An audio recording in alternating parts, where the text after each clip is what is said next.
ဒီဆိုရိုးစကားလေးတစ်ခုရှိပါတယ်တင်းယုံကြည်တယ်ဆိုလို့ရှိရင်တောင်ကြီးတထောင်ကိုတော့မှရွှေ့နိုင်ပါတယ်တဲ့ဒီစကားလေးလိုမျိုးပဲဒီဗီဒီယိုကိုကြည့်တဲ့မိတ်ဆွေကလည်းလူတွေကိုလမ်းပြပေးတဲ့ coach တယောက်ဖြစ်ချင်တယ်ဆိုလို့ရှိရင်ငါဒီ coach အလုံးနဲ့အောင်ကိုအောင်မြင်ရမယ်ဆိုတဲ့ခိုင်မာတဲ့ယုံကြည်မှုရှိနေဖို့ရအတွက်လိုအပ်ပါတယ်ယုံကြည်မှုဆိုတဲ့ຢာသည်နေ့တိုင်းမှာပြောပေးခြင်းလုပ်ပေးခြင်းကနေပြီးတော့မှယုံကြည်မှုဆိုတာဖြစ်လာတာပါဒါကြောင့်ဒီဗီဒီယိုကိုကြည့်တဲ့မိတ်ဆွေတွေလူတွေကိုလမ်းပြပေးတဲ့ coach တယောက်ဖြစ်လာစေဖို့ရအတွက်အဲ့လိုယုံကြည်မှုတွေရှိဖို့ရလိုအပ်တယ်လို့မျိုးပဲနီးလန်းတွေကိုလည်းသိဖို့ရအတွက်လိုအပ်ပါတယ်နီးလန်းတွေကိုသိချင်တယ်ဆိုလို့ရှိရင်တော့မေလမှာပြုလုပ်မဲ့ American Ball NLP ကအတိအမှတ်ပြုတဲ့ NLP Practitioner Coach Online Training သင်တန်းကြီးမှာ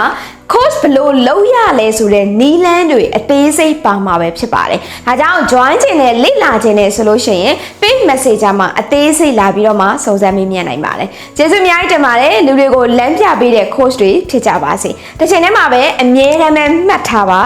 Hero is you